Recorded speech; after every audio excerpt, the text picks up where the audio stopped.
Africuenta les ombres de Tsavo. La nuit tombait toujours trop vite sur Tsavo. Le vent chaud faisait danser les herbes sèches et le feu du camp crépitait comme s'il voulait avertir les hommes d'un danger invisible. Autour du chantier du pont, les ouvriers dormaient dans leurs tentes, fatigués, couverts de poussière et d'espoir. Ils rêvaient d'un lendemain meilleur, sans savoir que la mort marchait déjà dans l'ombre. On les appelait les esprits sans crinière.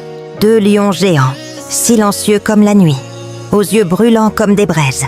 Ils n'attaquaient pas les vaches, ils n'attaquaient pas les chèvres. Ils chassèrent les hommes. Chaque nuit, les cris déchiraient le camp. Les barrières d'épines ne servaient à rien. Les feux ne les effrayaient pas. Les lions entraient, choisissaient une tente et emportaient un homme sous les yeux de ses camarades, paralysés par la peur.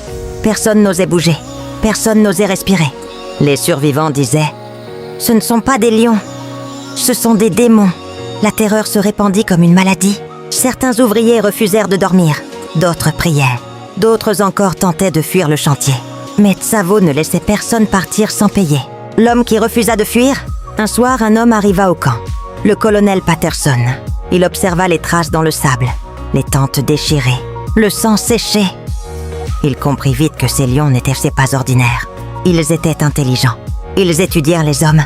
Ils attendaient le bon moment. Patterson posa son fusil et murmura « Cette nuit, la chasse va changer ». Il construisit des pièges.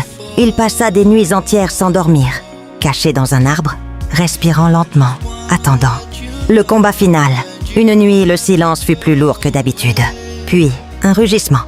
Un lion surgit, immense, puissant, sûr de lui. Patterson tira. La balle frappa la bête, mais elle ne tomba pas. Elle chargea, blessée, furieuse, les yeux pleins de haine. Patterson tira encore. Le lion s'écroula enfin dans la poussière rouge de Tsavo. Mais la terreur n'était pas finie.